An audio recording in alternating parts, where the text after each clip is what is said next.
Virtuous Men, a podcast devoted to sharing the lives of men of history, fiction, and today, and the virtues they personify. Welcome to our latest bonus episode. In this episode, we'll share 4 intriguing spy stories from history, and discuss them with our friends Ethan and Jared from A Brother's Creed. This is part 2.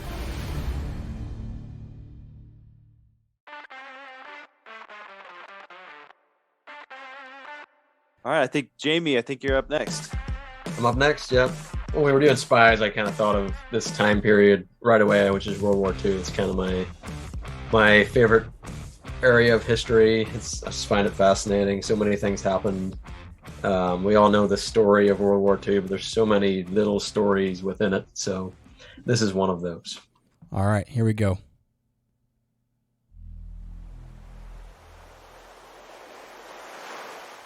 It's June 5th, 1944. A German private sits nervously in his bunker, overlooking the rough seas of the French northeast coast. He has been sent here to reinforce the German forces, already preparing for the expected invasion from the Allies, forces who have been massing on the English mainland just 50 miles to the north. In just a few hours, that force will hit the French beaches en masse, and mark the turning point in the war. But this young private won't see any of the action. That's because the Allied landings are actually 250 miles to the west, on the sandy beaches of Normandy. You see, the German High Command has been duped, and it's all down to the brilliant work of an unsuspecting Catalan, a man who goes by the code name Garbo.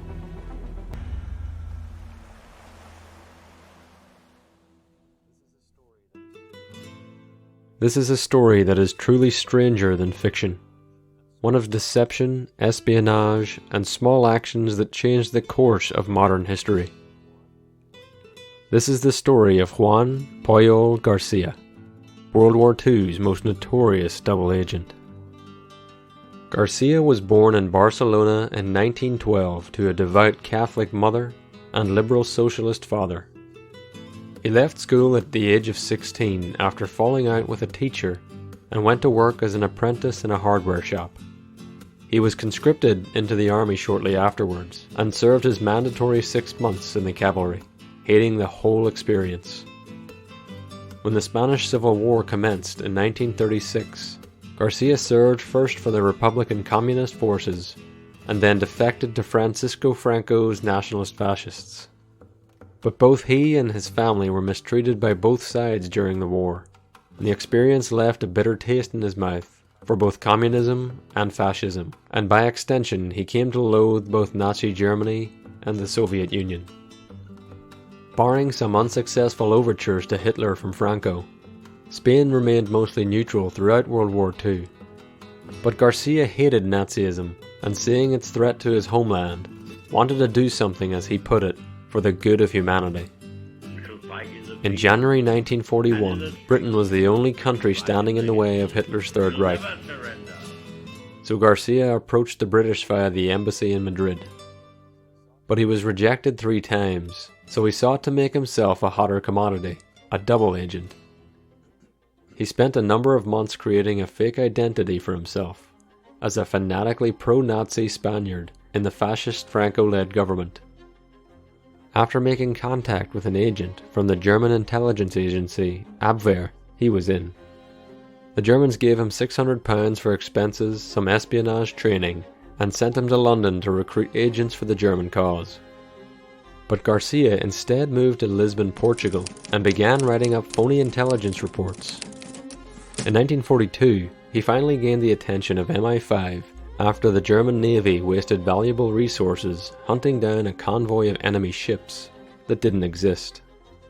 The intelligence had been supplied by Garcia. MI5 sought him out, and he moved to England in 1942. Though his first case officer was a complete dud, mostly due to him not speaking a word of Spanish, he did make one major contribution. Not liking Garcia's original code name, he recommended his name befit the excellent role player he knew Garcia to be. At the time, the Swedish-American actress Greta Garbo was one of the biggest stars in Hollywood, and so Garbo was the name that stuck. For the next 2 years, Garcia and his new handler, Tomas Harris, wrote over 300 letters to Garcia's German handlers. The Germans were so satisfied and overwhelmed by the amount of intelligence that was provided that they neglected to even attempt to recruit additional assets on the British mainland. The significance of this cannot be overstated. Not all of the intelligence Garcia provided to the Germans was complete rubbish. For instance, just before the British invasion of North Africa, Operation Torch, he sent an urgent message that troop ships in Mediterranean camouflage were leaving port on the River Clyde in Scotland. But British intelligence purposefully delayed the letter until the landings had already taken place. The Germans wrote that they regretted the letter's tardiness, but praised Garcia's spy work. The Germans knew they needed a speedier form of communication, and in 1943 the pair of Garcia and Harris created a fake radio operator to transmit messages. This radio communication needed the most robust hand encryption the Germans possessed, and so they supplied him with it.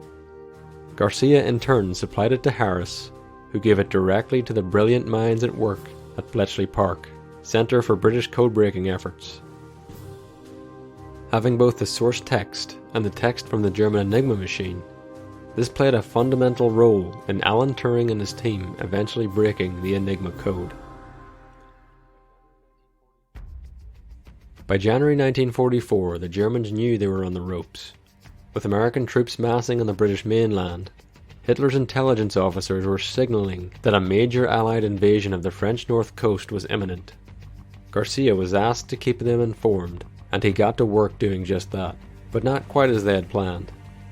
Over the next few months, Garcia played a crucial role in Operation Fortitude, the deception campaign to conceal the real invasion plan, Operation Overlord. Critical to the Allied success was fooling the Germans into believing the invasion was to be across the Strait of Dover and targeting the French port of Calais. It's 3 a.m. on the morning of June 6, 1944. Garcia sits in his North London home, ready to transmit his most vital message yet to his German handlers. But there is no answer. In fact, there is no answer for another 5 hours. And by the time the Germans finally respond, the invasion has already begun. Garcia uses this to pass on accurate but now outdated and therefore useless intelligence. He also makes a crucial deceptive transmission. He says that this invasion of the Normandy coast is just a ruse, and that the real invasion is set to take place further up the French coast in the coming days. This is transmitted to the German High Command, and then to the forces in Calais, who stay put, waiting for the fleet of British and American ships that never come. 3 days after D-Day, Garcia transmits another crucial piece of misinformation to the Germans, overstating the number of divisions of American troops situated in Dover who were preparing for the supposed real invasion. This diversion was supported by the aptly named Ghost Army, who provided hundreds of inflatable tanks, personnel carriers, fake planes, and phony radio chatter to further confuse the Germans. The delays in sending German reinforcements to Normandy that this transmission led to was crucial to the Allies succeeding in establishing a beachhead on the Normandy coast. In fact, the Germans kept 2 armoured divisions and 19 infantry divisions, about 200,000 men, stationed in Calais all the way until August, 2 months after D-Day.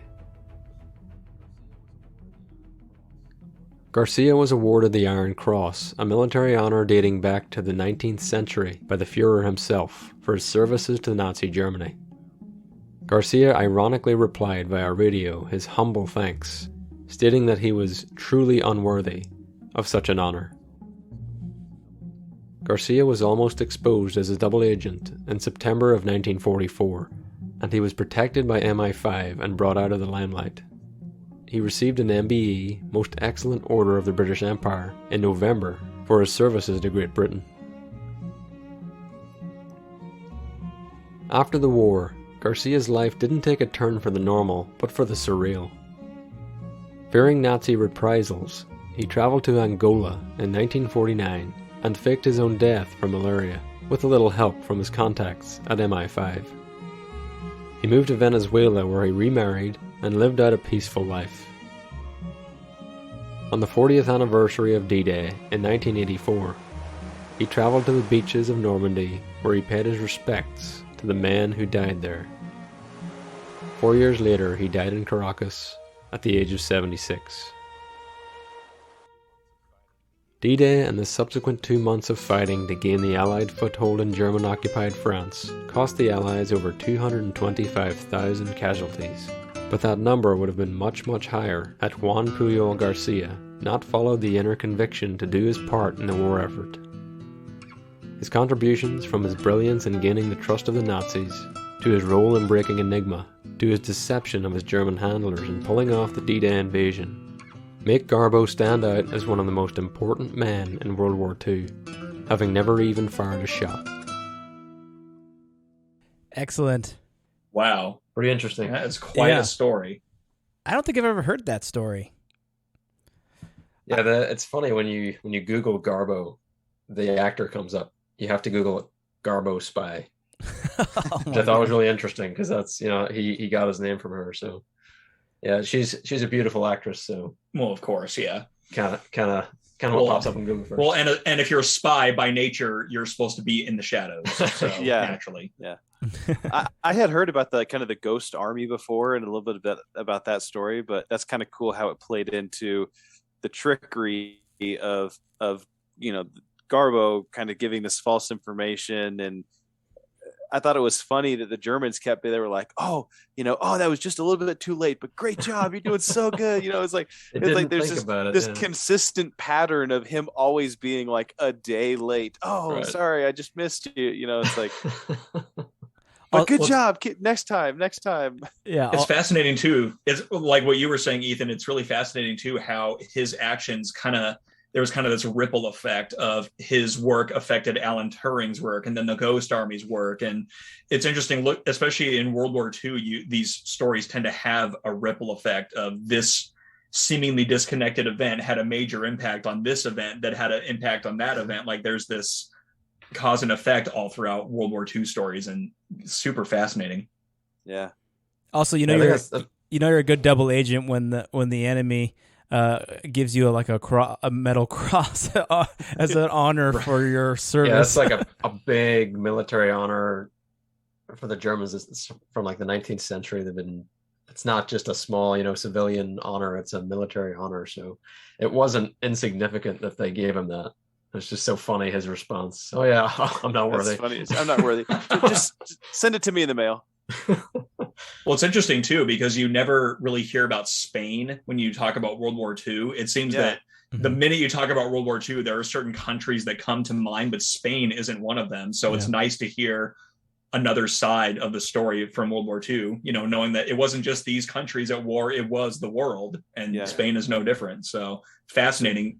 So did he speak German as well, or English, or no? I don't believe so. He spoke a little bit of English, but he was mainly in Spanish, and the Germans must have found someone who could translate. And a lot of translation happened between his messages. He would send them, then his handler would encrypt it, and then obviously because they had what they would get from the encryption, because it was anyone could hear it, but it was encrypted, so they or intercept it. But then they had the original as well, so they could figure it out.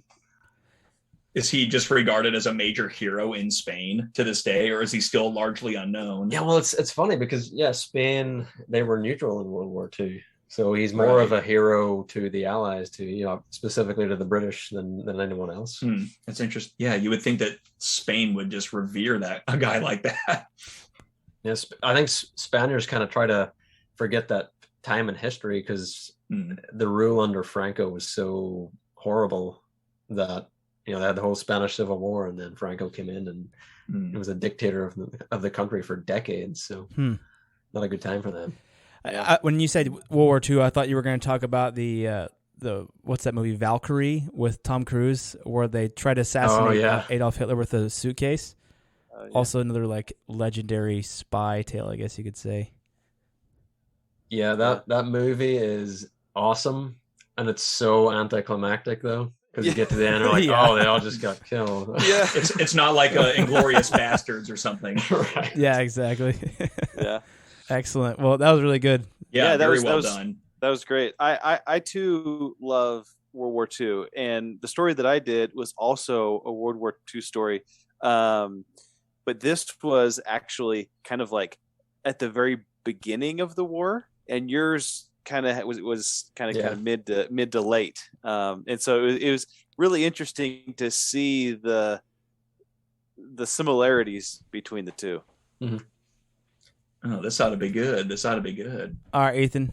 Here we go. This is Ethan's.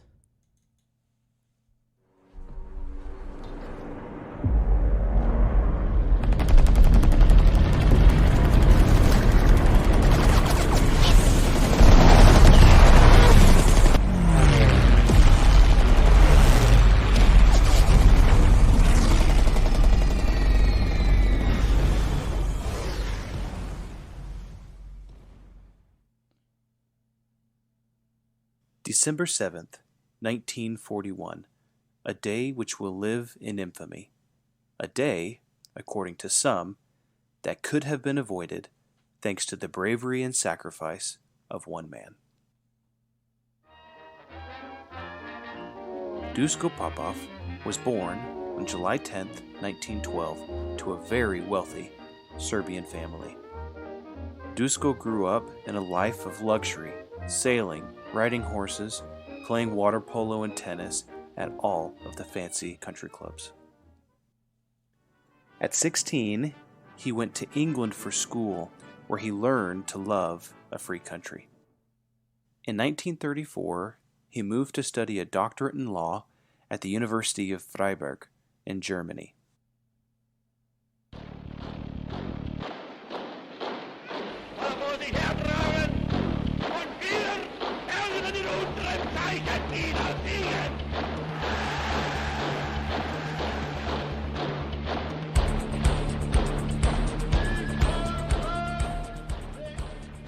At this point in Germany, the Nazis were growing in power, but Duško had little respect for them. He met a friend named Johnny Jebsen, the son of a wealthy German shipowner.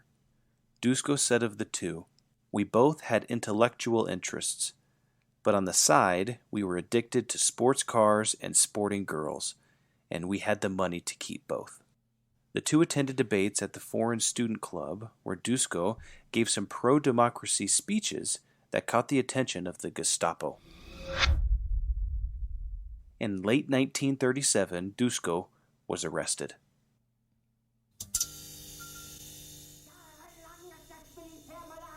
The interrogation went on for 8 days until he was transferred to another German prison, likely to be sent to a concentration camp.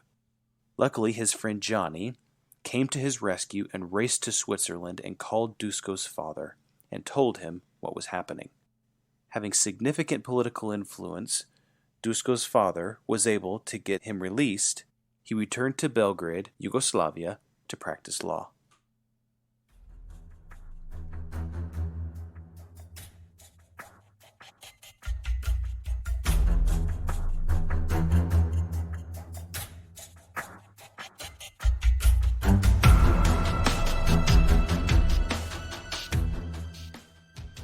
In 1940, after the war had begun, Johnny calls in the favor. He is now in the shipping business, and he desperately needs Duško's help to obtain a Yugoslavian license to smuggle out German ships past an Allied blockade. Duško helps and eventually gets the ships out of the port past the blockade.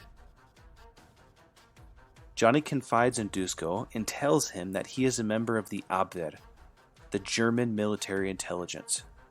He was opposed to the Nazis, but felt loyalty to Germany.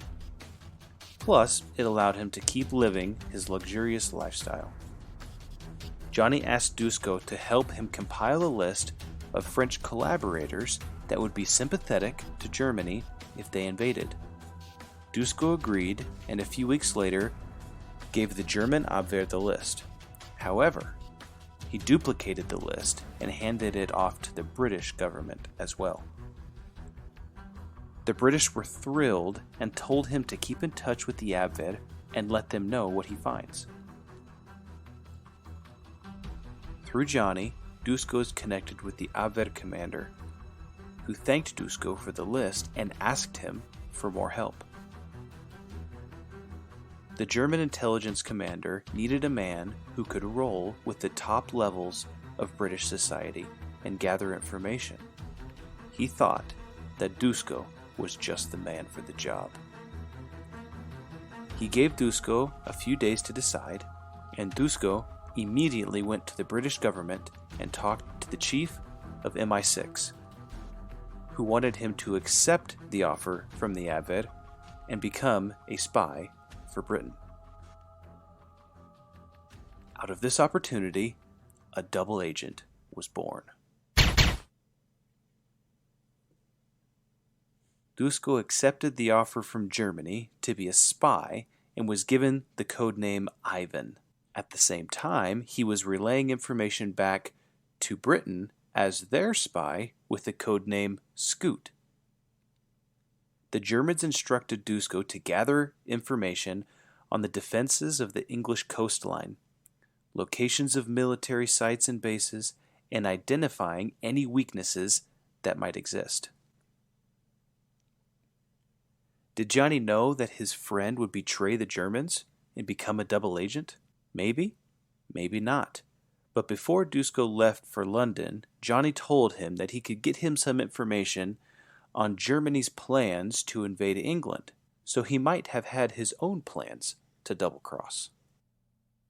Dusko traveled to England to set up shop as an undercover Yugoslavian merchant wanting to import British goods.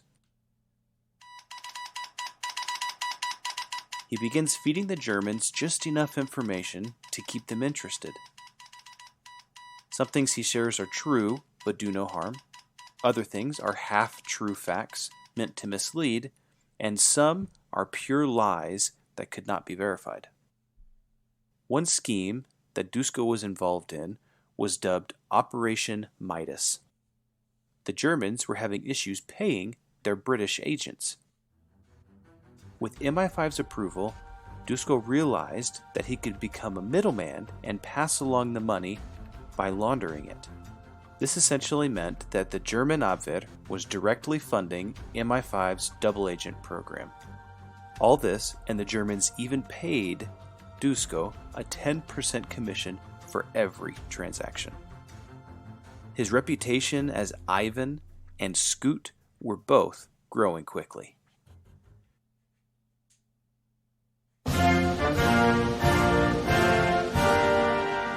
The Germans then pushed Dusko to try and become a Yugoslavian delegate to the United States and build a spy ring there. The British approved, and he was given on loan to the FBI. This is when the triple agent was born. Dusko met with his old friend Johnny, who was still a spy for Germany. Johnny had been assigned by Germany to work with the Japanese to gather information for a possible massive naval raid on a Western power.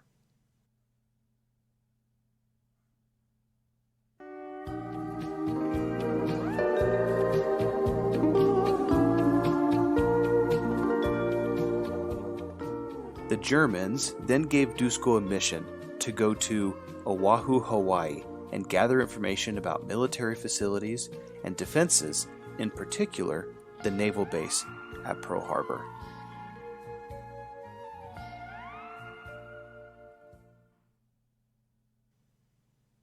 When Dusko landed in the United States, he met with the FBI and told them everything that he knew, including Japanese interest in Pearl Harbor. The FBI wrote a report, but never shared the information. The director of the FBI, J. Edgar Hoover, strongly distrusted Dusko and personally disliked his womanizing lifestyle. Could this information provided by Dusko have prepared the U.S. for the Japanese attack? There is no telling, but what we do know is that the efforts of Dusko Popov had a positive effect on the Allies winning World War II.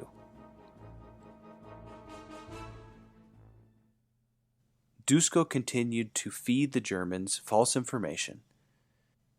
risking potential torture and death of not only himself, but his entire family. While in London, Dusko met with Ian Fleming, who was a naval intelligence officer at the time.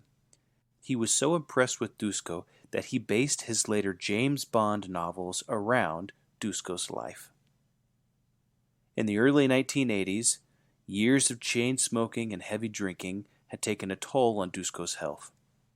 He died in France on August 10th, 1981, at age 69.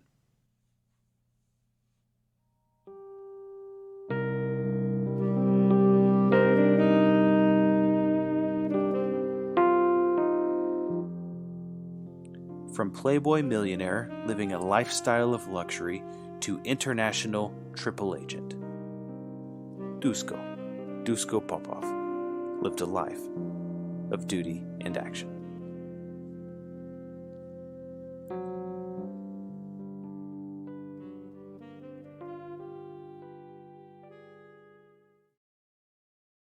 Wow.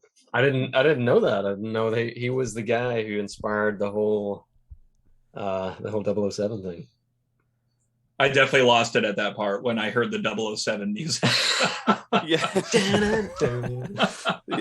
I could tell you were having fun with the music on this one. I definitely was. Yeah, and that's kind of, I mean, the whole, you look at James Bond and a lot of his characters, kind of that womanizing type, life of luxury and sports cars and everything else, and that all kind of came from the life that this guy lived.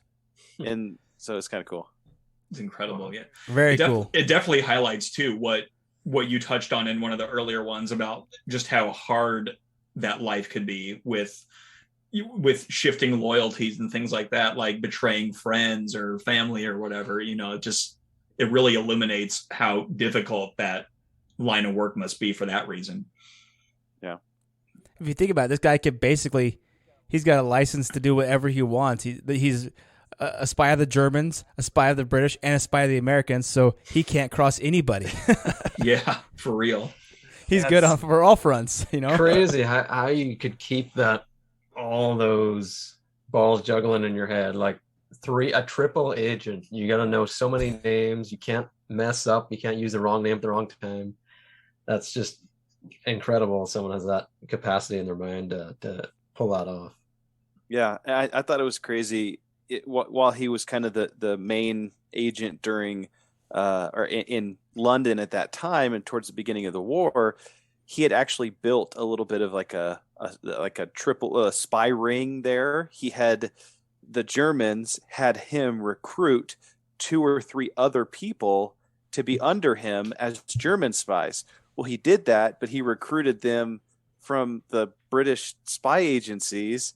And so they were all double agents, and the Germans couldn't pay them, so they paid Dusko, who ended up paying them and taking a massive cut. I mean, he's probably making money hand over fist, screwing over the Germans with their own money. Yeah, yeah, and that's pretty brilliant. Oh yeah, epic. Makes you think. Well, I guess if you really dig into it, they say that the U.S. purposefully allowed Pearl Harbor to happen so that we would be thrust into the war as an excuse. So maybe Edgar Hoover, who was that? He was the one that was later the president, right? President, yeah. Or was, as they said, the vacuum guy. The vacuum guy. As I said, Home Alone, he says that. Right. Yeah. Well, so very interesting, very very cool story, very great music. I recognized the music in there that from one of the video games that I used to play when I was a kid. I just got to say, I'm very impressed that none of us did anyone from the Cold War, because that's usually whenever I think of Spies, I think of that era. So yeah. I thought, okay, like these 3 guys, I didn't do one, Jamie didn't do one, Jared didn't do one, so Ethan must have done the Cold War guy. I couldn't do the Cold War. You know why? Why? Because I did Oleg Penkovsky for our mini pod. Yeah, so that's true. That would just be too much. That's one anti-communist too many. Yeah. I kind of had an anti-communist theme going there. That's true. Yeah. You got Tank Man. You got Oleg. Yeah. So I thought Ethan is going to be the one. He's got the Cold War guy, but no, World War II. Here you go. Yeah. This one was too good to pass up. Yeah. So congratulations to everyone for not doing the really obvious time era for Spies. Yeah, good job. We dug deep on this one. That's right. Yeah. Yes, always.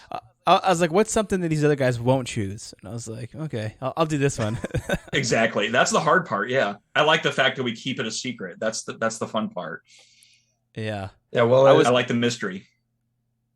I was a little worried whenever Jamie was like, oh, mine's from World War II. I was like, oh shoot. And then I looked back, I was like, oh no, we did somebody different. Yeah, it's like I know one of these days we're gonna choose the same guy, so then we'll have two versions of the same one. So it could be a really interesting and really awkward moment. Yeah, and then we could fight about who's right. Right. Yeah, there you go. It's like, so which one's better? We could do like a poll. We could do a social media poll. Right. That'll be our next collab. Whose episode is better? Who did it best? Yeah, that's what we should do next time. We should all do the same person, and we'll just duke it out as to which one is better. It'll just come down to editing. Who spends the most time editing? Yeah, the episode? that would exactly be right. Very boring for listeners, probably, but right. Yeah, we'd have fun with it, but that's about it. Yeah, exactly. I will say mine was exactly 10 minutes. Thank you. To the second. I saw that, and I was like, oh, man. See, it can be done. Yeah. Yes, it can be done. Scott picks on me for being too long-winded on our episodes. So.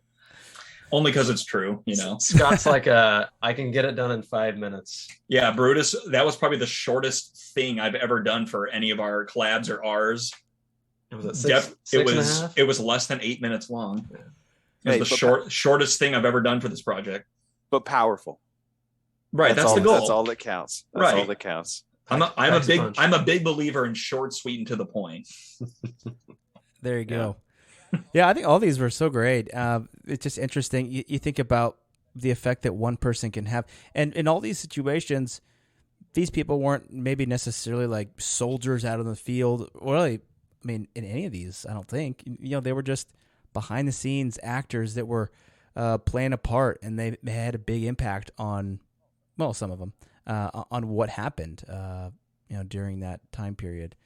So yeah, it really goes to show too just how important that work is, because it's not the sort of work that you will necessarily get recognized for, except for people that already know about it. Like, you're not going to be this national figure because your work is by nature secret. So you might not be known for decades, if at all. So I guess for that reason alone, it seems like the sort of job where you do it for the duty, not for the fame. Yeah. And it seems like it's like kind of like a lesson for everyday life. Like, there's always something going on in the background. There's always something that you're not quite seeing. It's not how it looks.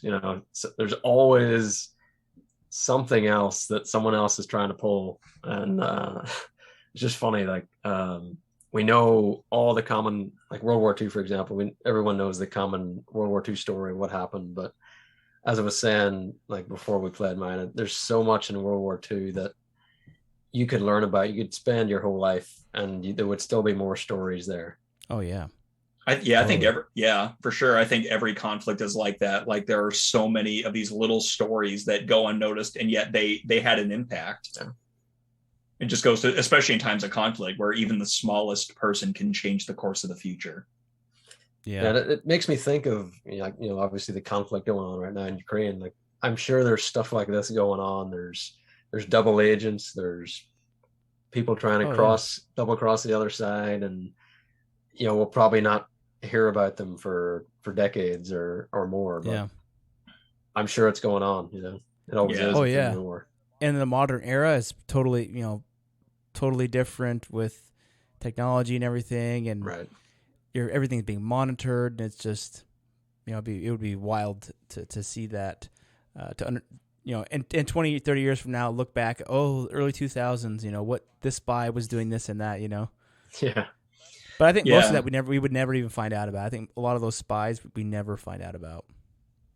Oh, for sure. Well, and it seems too, like, with the way technology has changed, that it would be a harder job to do, because everybody has multiple cameras in their pocket on their phone, and we're basically being watched all the time. So just how do you even do that job anymore? I mean, I imagine just the ways that the job is done now is so much different than how it was done the way we think of it. But I mean, the essence of it is the same, obviously. But you just wonder how technology has really changed the nature of spy work. Yeah, with like facial recognition and everything like that. I mean, you could just, it'd be interesting. Maybe it's just done via social media now. Exactly. What was that Will Smith movie that came out where it was like a spy movie? It was kind of like, the government's after him and they're using satellites to try to find him. It came out in like the early 2000s. Oh, really? Come on, Scott. You're the movie guy. It wasn't Gemini Man. No, that one wasn't. That was recent. This was older. And it was like... not Men in Black, obviously. That would have been a good one. He was kind of spying on aliens. It was in that era. Yeah. And it was like everything was monitored and he was outside and they were looking at him on the satellite and it was all this kind of stuff. And I was like, man, this is crazy at the time. And then now, we know that it's like 10 times worse than that. Yeah. People voluntarily carry a spy camera in their pocket. Basically. Oh, yeah. Have them in our homes with Alexa and all that kind of stuff. Listen to your family at all times. Alexa, get info on Ukraine. Yes. So, well, this has been a great episode, guys. I always enjoy doing collabs with you guys because we each bring unique stuff to the table, and I can tell that each one of us, took time to really put effort into this project, and I love just hearing these stories of a lot of times. You may have heard just a little bit of the story, but to hear these stories in full and the way that each one of us, I think, produced like a theatrical masterpiece, an audio masterpiece. That's right. That goes without saying. Yeah. Oh yeah. No, it's always fun working with you guys. It's great getting those multiple perspectives and everything, and that we're all kind of, like from the beginning, like we're all going toward the same goal. Like we're trying to explore ways to live more virtuous lives, and there's so many ways to go about doing it. That's right. Mm-hmm.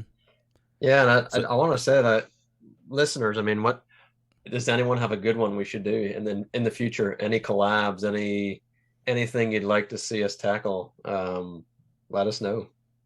Yeah, we'd love to get some feedback from the audience, and then maybe I'll come to the table with something that the audience wanted us to do. That'd be excellent. Yeah. Well, I think a cool thing is that we kind of bring 4 completely different perspectives into what, it's kind of like a power punch of an episode, or 2 episodes if we break it up, and I just really, I have heard positive feedback as well from listeners just to say, hey, look, this is awesome. So I think there's a lot more that we will end up doing together. So absolutely, I can't wait for the next one. So for those listeners out there, you can find A Brother's Creed on TikTok and also YouTube and Instagram at a.brothers.creed. And then Virtuous Men, you guys are on Instagram. I know that, right? We are. We're on Instagram. We're on YouTube. We're on all your podcasting, Apple Podcasts, Spotify, you name it. Look us up and follow and let us know if there's anything you'd love to see us do. Always open for recommendations. Excellent. Well, it was great to see you guys, and till next time.